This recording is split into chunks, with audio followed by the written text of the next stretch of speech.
Yeah, we're good.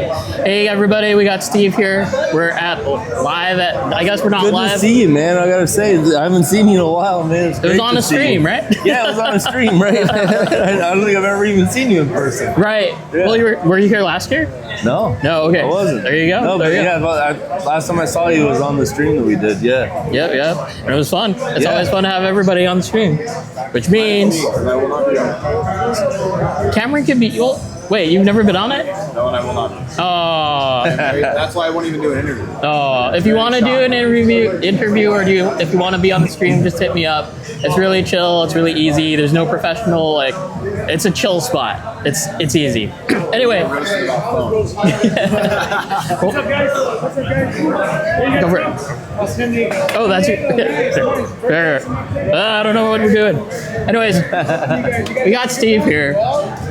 Steve, you're just kind of sitting in on judging and you're taking like a master classes. Yeah. So, well, I think what happened is I've been pushing for a lot of tracks in Texas and other tracks around the country to kind of jump in on the SDC series. And I've actually kind of been passionate about learning the rules and the way that they're doing things. And it's actually a really big thing what Super G did by making a rule book. Yep. Because we didn't have an RC drift competition rule book, at least not here in America. I know there's like RCDC, and there's TDC. Yep. And I don't know if, I haven't seen their rule book, but I'm sure they have something. But it's more intense is what it is. Yeah. And the one that Super G did, it's really comprehensive. It's really easy to understand, and it's I think it's good for like new tracks to be able to start doing RC drift competitions based on their rule book. Yep. So just that alone, that structure that Super G gave and SDC Comp Series gave for America is a great thing, because what it does is it allows all tracks to just pick up the rule book and say this is how we do it. And so I've been actually trying to learn it for our track.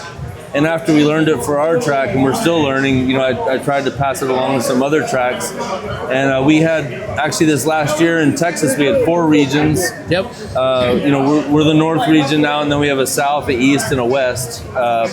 Garage RC in Bryan College Station, Ultimate Indoor RC in Kemah, and the Hobby Shop in Austin. And hopefully we'll have a couple more this year. I'm wanting San Antonio to get on board with the comp series. So I think because I've worked really closely with Steve Fujita on a lot of it, he said you should come out and sit in on the judging during the main comp. And I'm learning as much as I can. I'm trying to get my scores the same as Shane's, and trying to pick Manny's head about how he's doing it. And I've talked to Alex from GGT a lot, and his style points judging and what he likes and doesn't like. So I'm definitely learning a lot. It's a lot different, and plus some of the rules have just changed. Wall taps are allowed to a certain degree, with a 20-point or a 40-point deduction, and then a 0 if it's like a wreck. When in doubt, just don't bump anything. Yeah, don't hit the wall. Don't bump tires, don't get 2 out. Well, what else I noticed is that sometimes we would actually allow wall scrapes, and give those positive style points. Sometimes, like if it makes a sound but it doesn't make a bounce, then that's kind of cool, Yeah. because it is exciting, and it is drifting. Drifting is scraping walls and messing up bumpers and that kind of stuff. So, but now it seems like even if you have like a good style point wall scrape, they're giving you a 20-point deduction. So there's kind of like that gray area is missing. Yep. There is actually a video of a dude, I think I don't remember exactly where, but he did like a soda can body. So when it hits the wall, it doesn't disturb the body, and it actually like crinkles it a little bit. And allows for that little bit of. So it's made out of cool. That's real cool. Yeah, I mean, stuff like that just makes your body look more realistic sometimes, you can drift stitch all it. The handwork and body lines and everything. That's right. Oh, yeah. They need to start making aluminum RC bodies. That'd be dope. All the way thin. Yeah. Well, just so you can watch them get jacked up as you drive. Right. So as far as this goes, like a while back ago, I had Kevin Tan on our show, and he was he brought up kind of like a master class specific for judging. Like you have to pass a certification. Do you think that that's kind of where this is heading?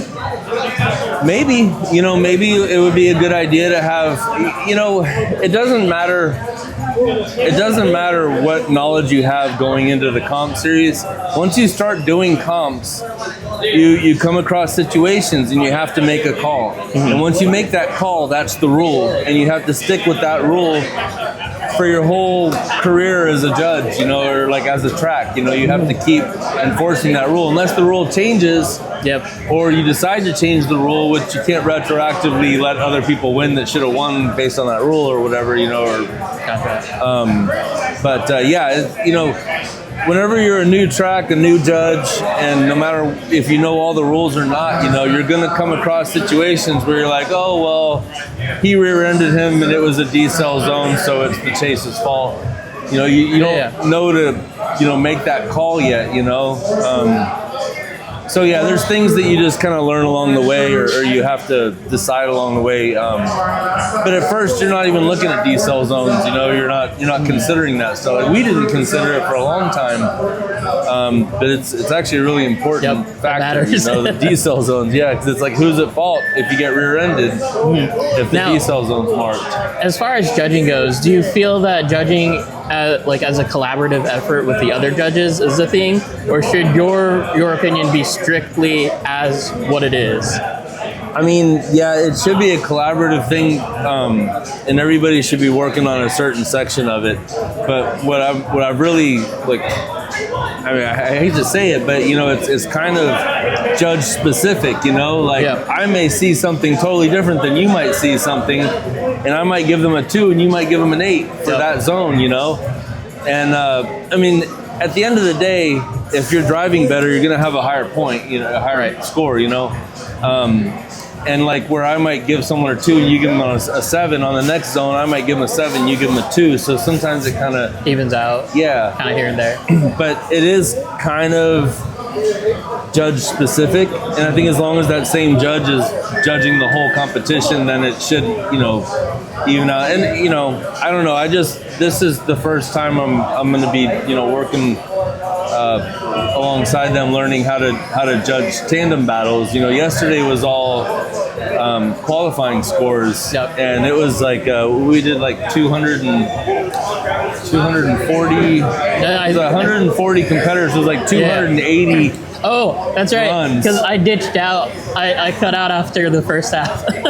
My eyes were killing me. I don't know. Those guys are machines up there to be able to do that. Because even I had to take a break because my eyes were just your eyes and just focusing on every little detail gets tiring. All right. Well, I'm sensing eyes staring, so we better wrap this up. All right. Well, thank you. Yeah, for sure. Hopefully you learn. Great to see you, man. Yeah. Hopefully a lot of great time. It's a good turnout. There's people like Overdoses here, and there's guys from Singapore and Dubai and Japan, everywhere. Hawaii. Yeah, nice to meet everybody. I mean, we've been working on the drift map, and I've talked to a lot of these people, but I've never met them. But they're all the shop owners are here, So it's cool to put a face with the names and tracks with the groups. For sure. All right, thanks, Steve. Yeah, thank you guys.